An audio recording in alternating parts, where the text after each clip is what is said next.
That is my cat Shabaz's tail. Our cat. You can tell because it, even if he weren't the only cat here, it is a very distinctive crooked tail. So no mistaking that in a crowd of cats. All right. So this, for anybody tuning in for the first time, is the other Dr. Burgis, Jennifer Burgis. Dr. Mrs. Dr. Burgis. Dr. Mrs. Dr. Burgis, who is a philosophy professor at Georgia State in Atlanta. She was also one of the very few people who got to watch the Charlie Kirk debate. I did. On Friday Live. Everybody else gets to see it in a few weeks. I believe we have a banner for this. Did that end up getting made? Okay. So we will have a banner next week for this segment. Which will Jay Andrew be making this banner? Yes. Outstanding. Which is so the this is our usual end of the main show on Monday Night Philosophy segment. But for the 3 weeks starting with this week, it has a special name, which is Teaching Philosophy to Charlie Kirk. Exactly. Because, man, he needs to learn some. Yeah.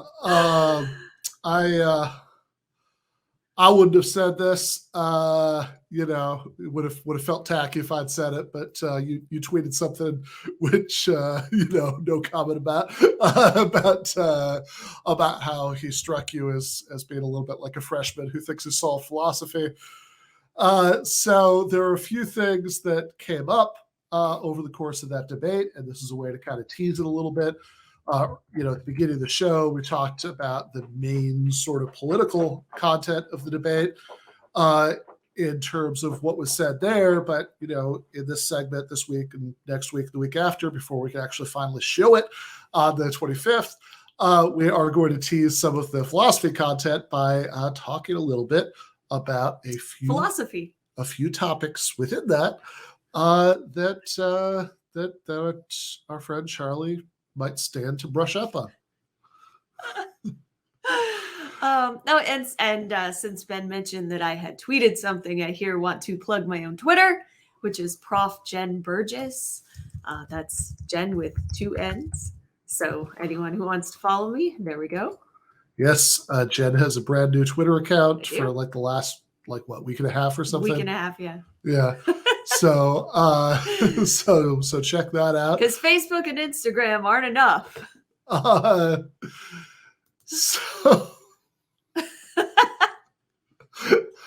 Yeah.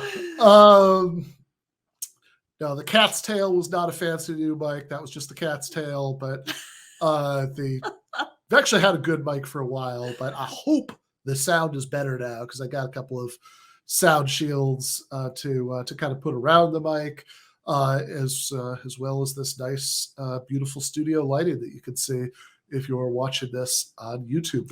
We have to wear these things now. Yes, the headphones. So we are really sprucing up the audiovisual setup. We are not going to make it all the way up to the level of what they've got going at Turning Points USA. More about that coming up in the post game. But for right now, as far as the content goes, let's get into to the first of those 3 philosophy subjects that we will be proceeding to teach Charlie about if he watches these. Darius, the answer to that is no. No comment. So in any case, the first one of these has to do with the Euthyphro problem. Which is presented in Plato's dialogue, the Euthyphro. All right, well, have at it. You want me to tell it? So Euthyphro is this dude in ancient Greek, and Socrates wants him to define piety for him.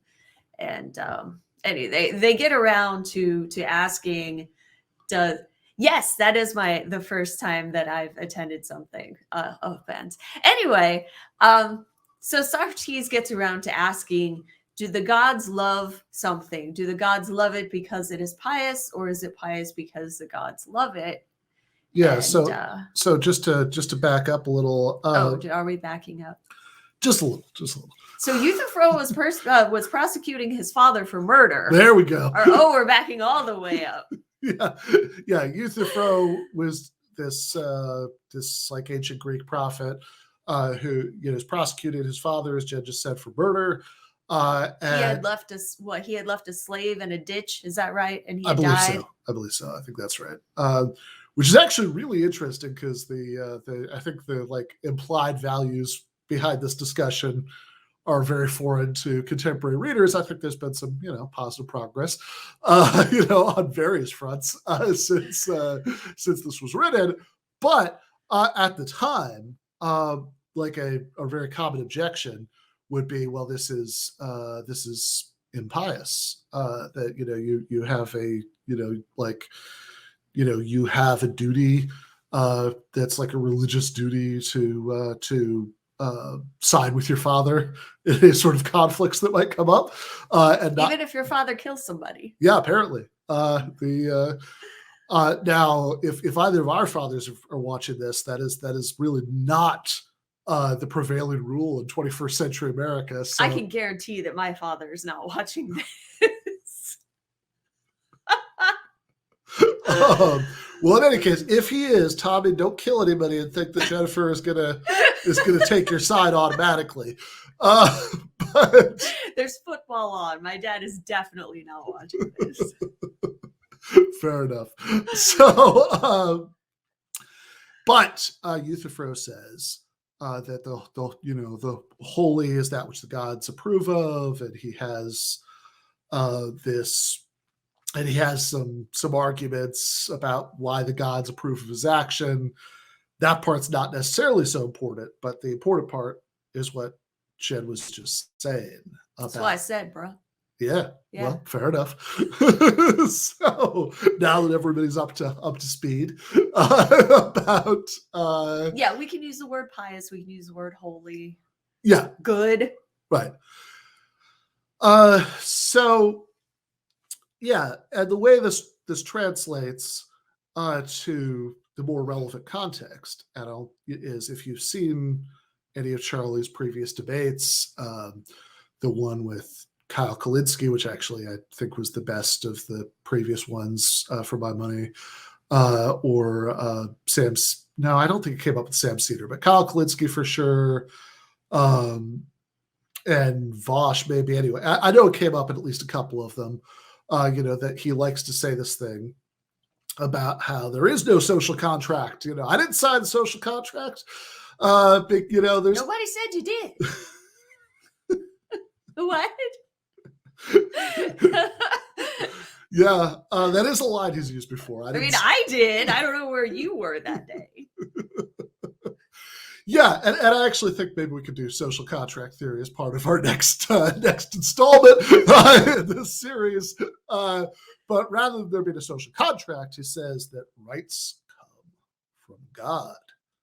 And then there's a further question about what that means, that rights come from God. And presumably it's not that God is like striking people down for trying to violate your moral rights, because that more's the pity doesn't generally seem to happen. That would be a lot of striking. Sure. A lot of smiting. That's how you're supposed to put it. Well, smiting. There we go. Presumably it's, and he did say this at one point, that it's that you have these moral rights, that it's God wanting you to have them is like why morally you should have. That seems to be the idea. But then the Euthyphro dilemma comes back up. How would you rephrase it for this? Do you have these rights because God gives them to you, or does God give them to you because they are your rights? Yeah, right. So like, Does that sound good? sure. Or I think the way, and there will be one. This was already on Twitter, so there will be one little spoiler here about what went down. So Yes, I tweeted a spoiler. So everyone who's not following me really should be. You never know what she might tweet. Exactly. So yeah, and so I asked him about this. Said, okay, so do you think it would be unjust to deny people these rights because God wants you to have them, or does God want you to have them because it would be unjust to deny them to you? Ooh. To which Charlie's answer, which we'll just present. To which Charlie Kirk pulled out his binder and started flipping through the pages real fast. No, that's not what he did. He did have a binder. We'll get into that. He did have a binder. We will get into that. But no, he did have an answer of sorts to this question. So what was his answer? Why not both? Yes. Porque no los dos?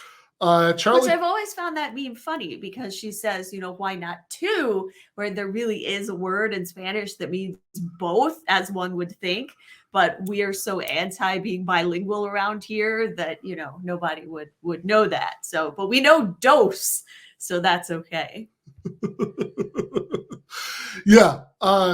Charlie Kirk's answer to the Euthyphro dilemma was both, which is confusing because the alternatives are mutually exclusive.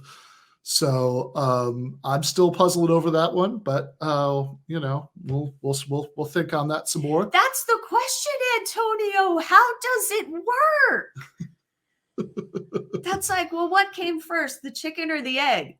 Both. No. The answer cannot be both. Yeah, I don't. I've got to say, I'll just give a small editorial comment here and say that did not make a tremendous amount of sense to me. That, like, what's the relationship between these two concepts? Is it one because the other, or is that I don't. I think both is. I think in this case there might indeed be a good reason why not. No los dos. No los dos. Exactly. All right. We are going to be back next week for another exciting segment of teaching philosophy to Charlie Kirk. This time, maybe we can get a little bit into social contract theory and Rawls. There was some confusion about all of that. But there is confusion in a lot of places, if you ask me. This is where you say no comment. No comment.